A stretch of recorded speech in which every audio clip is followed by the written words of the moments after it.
I believe that in Malaysia and Vietnam, Ben Johns did not play singles for a reason, okay, for a certain reason. It's the Ben John signature right Okay, now. and he has lifetime contract with Joola, lifetime.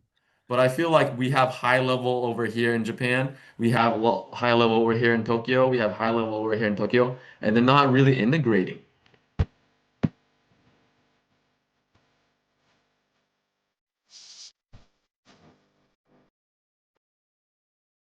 Okay, hello everyone. Welcome to the Pickleball Bros podcast. We're here with Eric Lim and Mark Nishiyama.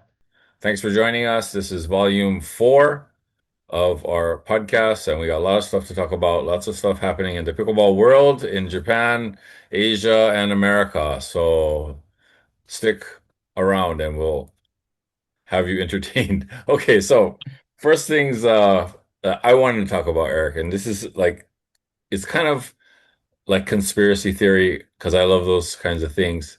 But I believe that in Malaysia and Vietnam, Ben Johns did not play singles for a reason, okay, for a certain reason.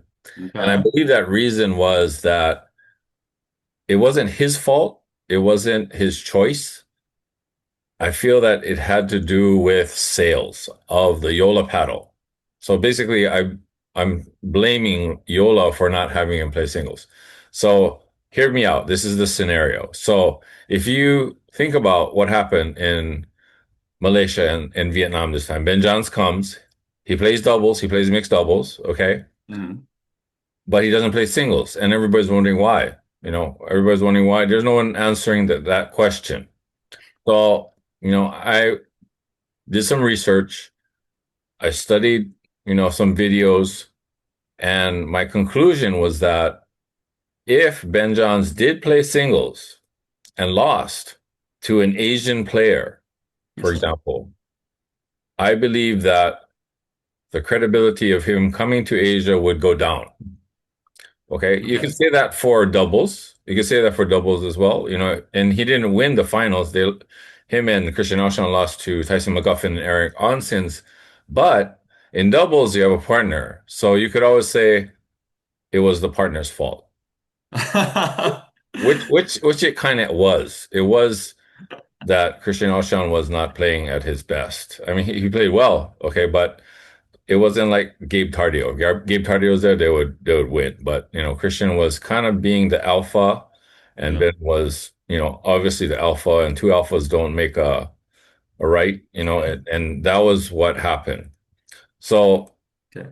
in Vietnam, Ben Johns just played men's doubles, okay, and he partnered with Deco Bar, Hmm. and Deco was coming off an injury. So obviously, you can always say if they don't win, they got bronze medal. Okay, so they lost in the semifinals. They got a bronze medal, all good. And you can say that, oh, they lost because of the partner. Okay. Yeah, I see And that. Yola sold a whole bunch of those new Tutti Frutti rainbow colored paddles. This is crazy. Or people were Guava, buying them. whatever. And they Yeah. knew they could get a signature from Ben Johns as well, you know. But like say for example, Ben lost to Jack Wong or to one of the Vietnamese top players. I would think that would like be everyone would be like, ooh, Americans not so good after all. And that would hurt Yola's sales. And Yola has a lot invested in PPA and a lot invested in Asia as well. So I feel that, that was their strategic move and it worked. It's smart. It's very smart. They had a big Yola event as well, a couple of days or the day before the pros played, and it was a huge event. I mean, probably 400 or 500 people were there as well. There's a lot of things going on behind the scenes, and at Pickleball Bros, we like to talk about controversy, and this is obviously controversy, and people can comment if they think I'm, just full of it, but that's my theory. You have any thoughts on this, Eric? You make a valid point. I never thought about that. I just thought, he's traveling really far. He's not used to the venue. It's not like PPA up to standard, USA PPA standard courts. It's quite a risk to play singles. And yeah, I was just curious. I don't know what the rumors were, but I wanted to see him play singles. And because maybe doubles was more important, I thought he was just putting all his energy into doubles, especially because he's playing with a partner he's never played with before. So that was the reason, just putting all of his, his eggs in one basket versus trying to spread himself out in a new location in a new country, where often people go to Asia and they have, a bite of the food or just a little bit of the water and they get sick for 1 or 2 weeks with Montezuma's revenge. Oh, yeah. I thought that what might have been the reason, but what you're saying is quite profound. I think it may actually be the reason. If he goes to somewhere, he has a major risk of being unfamiliar with the location. He could lose. And what does that say about Yola and their prowess in the market? They're losing to a guy that owns a Cypic paddle. They're losing to a guy that owns a Zocker paddle. All these Asia paddles might take over the business. So it might have been a business strategy. I never thought of that. That's pretty smart. Yeah, definitely. I was watching the interview. There's a another podcast. Shout out to the guys at the Kitchen Pickle, Roscoe Bellamy and this other guy. I think his name's Jason, but they're interviewing Ben Johns for like over an hour, and he was talking about his background and how he started pickleball. And he was basically brought up in a sports family. Like the father just gave them all the best sports equipment and just said go. So like Ben played baseball. He played, ping pong, tennis, and strange enough, Colin Johns, his older brother, kind of excelled in tennis and was actually okay, ATP pro, sorry, ATP pro, and had like Ooh. ranking as well. So he got to a certain level, but Ben really didn't embrace tennis the way Colin did, and uh, Ben just kind of, tried everything at first. He's like watching his older brother and seeing what he's doing and what kind of mistakes he's doing, and not repeat them himself. And then, you know, things started to get kind of interesting for pickleball. His first, I think, real match was U.S. Open, and he got to pair with top pro. Yeah, Matt Wright was his first. Really? Matt came to him and said, "Oh, do you want to pair?" And Ben was like, "Hell yeah, I want to play with you. You're a big one anyway." And then, obviously they won, so that's started Ben's career Mm. as a pro pickleballer. And it's very really interesting to hear how, Colin went one way, came back to pickleball. And when Colin was a, tennis pro, Ben would say, "Hey, pickleball's picking up now. I'm getting better and winning some tournament, amateur tournaments." And they were like, "Nah, I don't want to do that." And then like Ben really got what, good. And then Colin came back, so it's all timing, all kinds of things happen. So maybe for this tournament, there's a lot invested, as people know, over $1 million just to hold one, tournament that's, a cup. Uh, and there's a lot of, money that needs to be recovered. Yola may have strategically not have Ben Johns play singles. I That's see. my theory. It's a I theory. see. Right?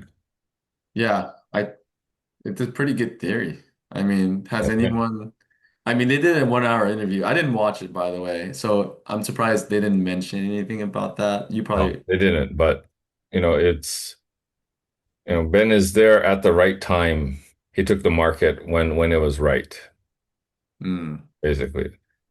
I see. Yeah, they gotta protect their most important asset, right?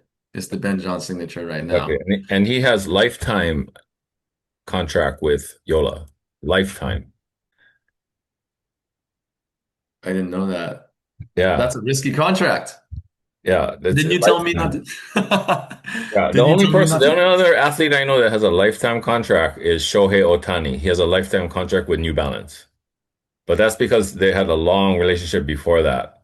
You know, Oh, Obviously Ben Johns was Franklin before, and then when Franklin was like his contract was kind of ending, somebody said, "Hey, you guys, you should, Ben, you should check out this other group." And Ben knew Yola from ping pong. They make ping pong tables and pretty, you know, That's they've how I been know doing it for Yola. like 70 years, obviously. Yola has been around for quite a while.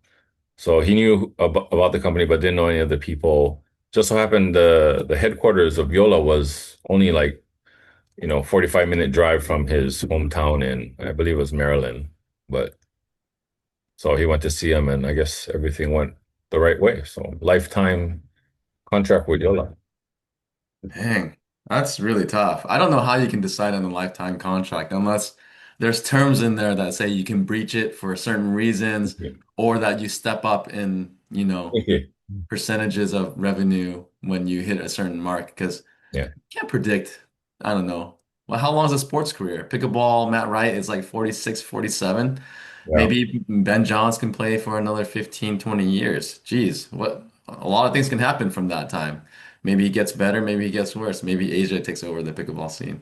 We'll we'll see. But that's a tough call to make. Yeah. But I mean, that shows how, committed they are to him. I bought his paddle. It probably is working apparently. Well, I heard that his paddle is a little bit different from the the ones that we Retail. buy at retail, yeah, the regular ones. But yeah, we won't get into that today. It's not the what we're really talking about. But I mean, the commitment goes both ways, right? It goes one way that Yola commits to him, but he also commits to Yola as well. So I that even, kind of justifies or gives light to what my theory is. Just, what I just said. But hey, if Yola wants him to do something, then yeah, okay. You know, let's do it that way. I see. I see. Yeah, they're both committed. It's a relationship that they Oh made. yeah, it's a Yeah. relationship. Exactly. Yeah. So another thing I want to talk about is like Ben and Annalie. Okay, like how do they stay like on the top? Obviously it's not easy. I mean, I played tennis. I won some tournaments, but then to win it the next time again is another issue. It's like how do these, top pros stay so, strong? How do they stay so going back to the kitchen pickle interview, apparently, Ben played with the right people. He practiced with the right people. He would go to Florida, he would go to Houston, he would go to other places and play with the people who are good. It's not like us that we play with everybody. He's there, he's serious. He knows where his game is and where it has to go. And he has a degree in material science, sorry, material science. Oh, that's really interesting. Yeah, so he knows about the paddles. He works really close with Yola about his, the materials that go into the paddles. So he knows a lot about the makings of what the paddle is as well. Yeah. That kind of explains his demeanor when he was giving some lessons on YouTube. He understands, yeah, the physics and also what happens to the paddle when it hits like the side of the paddle, the edge of the paddle. Hmm. I can kind of see that from him. So that's really interesting. He knows the ins and outs of the technology too, or the material, which is really important. He Pro does. level. He knows a lot about what's there. So getting back to what I was trying to talk about how they stay, pertinent. How do they stay on top? It's not an easy task. So one example is, yeah, he played with the right people, and he only plays with the top people now, right? So he'll Yeah. practice with Anna Lee. He'll practice with his brother, maybe, you know. And it's like who you practice with, and like he just drills. He drills a lot, all drills. Okay, so like that's the key. I mean, I'm sure he plays a few games, but I'm sure like when he's not playing tournaments, he's basically just drilling. Oh. What do you think about that? I believe that's true. I think at the top level, you have to maintain your feel of the paddle, the feel of the ball, the feel of the size of the court. And then with all of that, you have to adjust to the current conditions of the tournament. So yeah, I completely agree. They mostly drill. I think there was like an athlete's full day for tennis. They were showing like 8 hours to 10 hours what they do. And more than half of it was like drills or like conditioning the brain to make sure they understand the sport rather than actually playing games. And that can get really monotonous, but if you're going to be at the top level, You have to have the discipline to do that. So yeah, I've seen it in tennis. So I believe the same thing will happen for pickleball. Especially at that level, they have coaches that probably understand how the mind works. So there's mostly a mental thing to keep your level up. Yeah. So in the case of Anna Lee, like who does she practice with, right? We don't really know. I believe it's her mom. Her mom drills with her. I mean, former US, champion. So she doesn't need to practice with anybody else. Just practice with Ben because Ben's her mixed doubles partner. So at that level, they're just playing with each other, practicing with each other, and just drilling with, family, basically. That's I how it see. makes sense, yeah. Yeah, it makes sense. So if I was born into Benjamin's family or another pickleball family, I would also be that great. Is that what you're saying? Yeah, obviously, because you have all that support. All Yeah, right, I'm just gonna get adopted by a pickleball family now. Thanks for the tip, Mark. no worries, no worries. All right, good. Yeah, so that's probably something that, obviously there's a lot of discipline in that, but there's a system in that as well, a program. I didn't hear Benjamin say that, oh, I went to Nick Bollettieri type of pickleball clinic, or, I went to, Pat Cash Academy. No, he didn't do those things. Maybe Colin did, but not him. He is just observant and he knew how to get from point A to point B, obviously playing with the better players and then getting the experience and then winning and playing with the right partner as well. There you go. Yeah, I yeah, being born into a certain situation always helps. But you want to believe in sports that it's your grit and your passion which pulls you through. And I think that happened between Colin and Ben. I think Ben just had more passion and grit for pickleball, and that usually comes through just as much as being in the right situation at the right time. So yeah, that's good to hear. Yeah. So like I'll give you an example. Like I'm the older brother of two siblings. My younger sister is 6 years younger than me, and she would always watch what I do. You know, she watched everything I do, all kinds of new things that I did. She would always be observing, and she'd always see me screw up and learn from that and say, "I'm not going to do that." You know? Yeah. And then and like her life, from my perspective, it's like it's not really rocky. There's no ups and downs. It's pretty like stable, Mm. her whole life. Whereas for me, it's like I've had ups and downs and all kinds of all arounds and all kinds of situations. So Ben was like that. Ben was watching Colin the whole time. And I think they're like 6 years apart, same like my sister and I. Huh. So he had that, big gap. And like when Colin would come back home after, tennis practice, Colin would practice tennis 6 to 8 hours a day. They come back and like Ben would be, oh, let's drill some more. Let's play some more tennis, or let's play some more ping pong, or let's play pickleball now. And they'd be like, Colin would be, okay, let's go play. So it's like he's always having his mentor kind of there, and he would like kind of feed off him, for these practices and development of himself. So he'd be waiting for Colin to come home. So Ah, that was really interesting that I learned that that's how to develop a family, you know, a pro family right there. I see. It's almost as if you were in the family yourself, Mark. How do you get all that information? Well, from that kitchen pickle interview, Oh, Ben was telling the whole background story, so I wanted to gotcha. share it here too. That's Yeah. interesting. Okay, so next thing I wanted to talk about is Japan. So the question is, are Japanese people ready to have a superstar pickleball player, a superstar like Ben Johns? That's my question. And I bring this up because this week we had to postpone the event next month with Kenta and Aiko because of the lack of participation or lack of people who wanted to join. So it was a learning experience. I learned that, you have to be, way ahead when you do some kind of event. You need to give them at least 3 to 6 months before, especially Japan. People have things to do. It's the end of the year. People are busy. It's not like they don't want to go, but they don't have, the time or the resources to go. So that's a big factor. But another thing is, do we want, in Japan, a superstar for pickleball. I mean, who is the superstar of pickleball in Japan? I mean, name someone. Well, I know a few pros that are currently not in the country, I think, and that's Kenta Miyoshi and Aiko, his wife. I know Yuta Finamizu, who's in California, but he was the soft tennis champion in the US, and he's doing well. He's on the MLP team in the US. Those are three pros that I can think of off the top of my head. What do you think?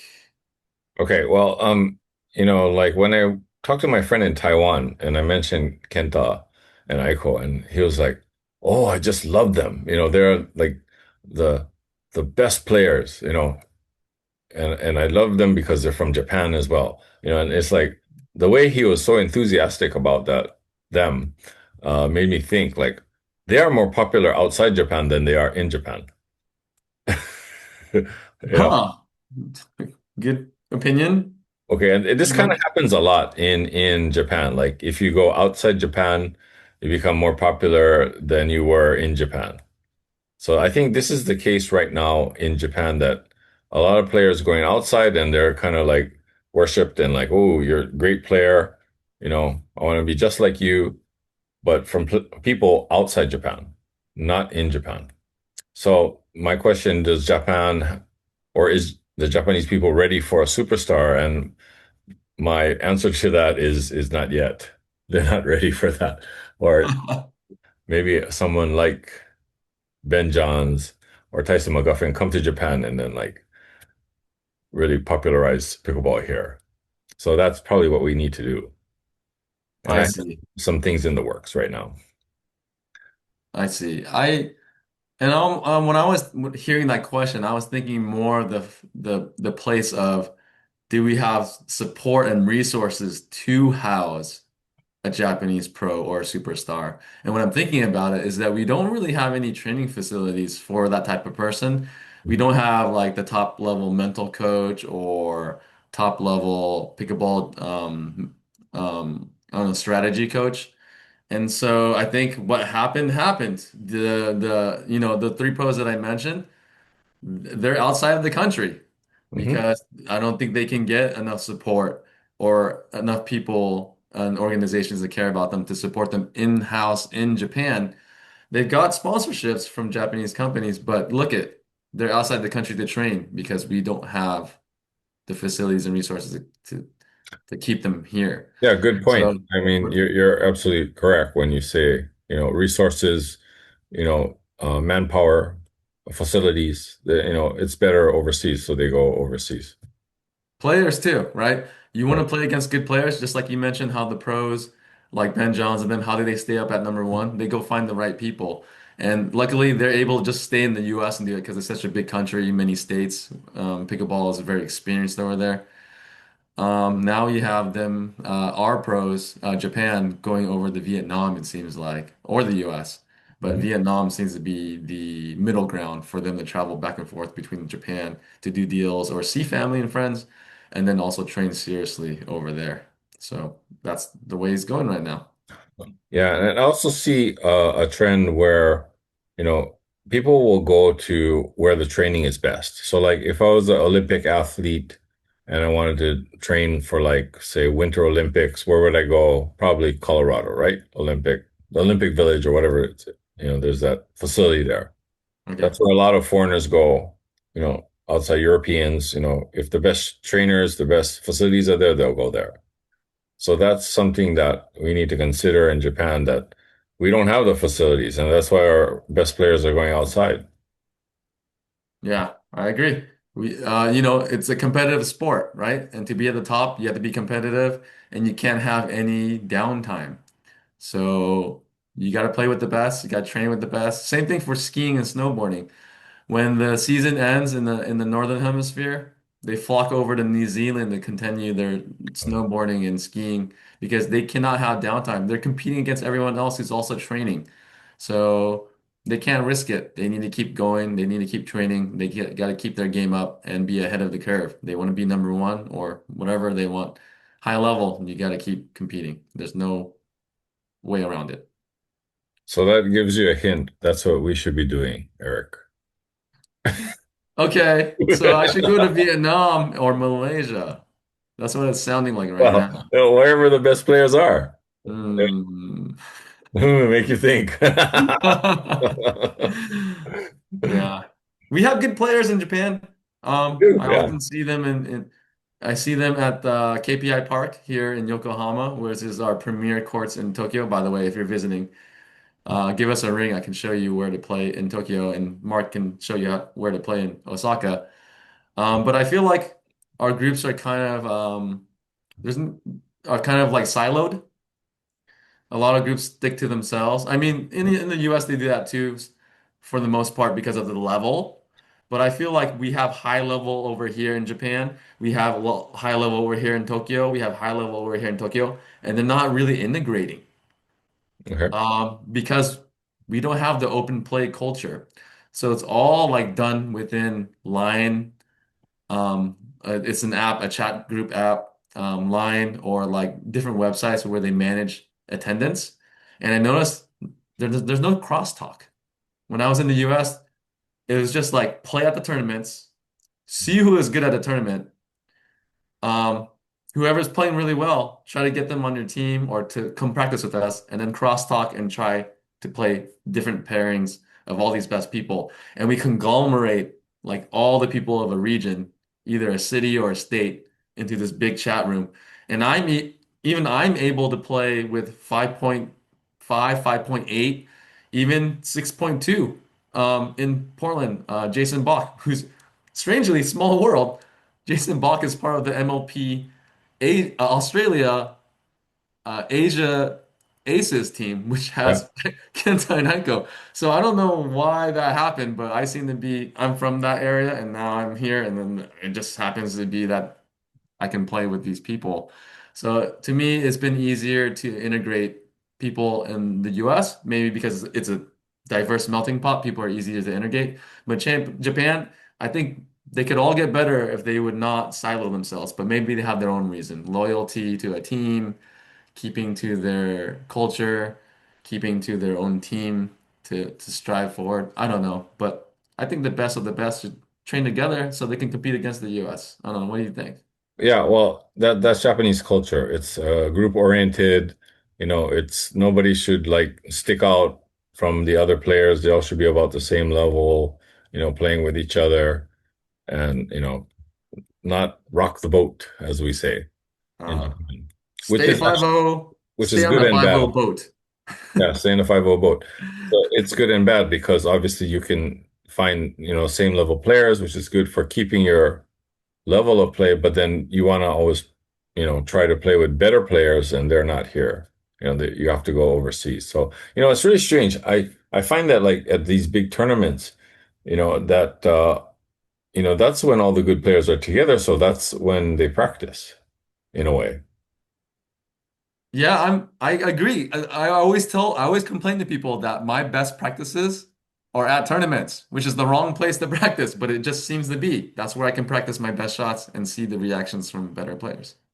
Yeah. I mean, you have 4 or 5 days, you can always jump on a game with somebody, of your same level or maybe a little bit better, Hmm. Um, it'd be great if you could play with Ben Johns, but that's not going to happen unless you come up with a lot of sponsor money.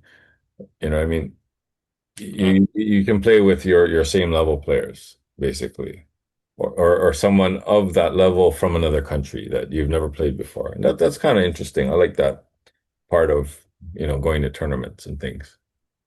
Yeah. Yeah, that's what drew me to sports in general, is that you can have countries that have trained their own technique for many years Hmm. and they think they're the best. And then you have another country that says, no, we're the best. You come together in an international tournament and you see just these styles clash with each other, and they're all very confident that they'll win. And who comes out on top is very interesting to see. So I love that about sports. That's why I continue to play. And pickleball is also showing that type of competition.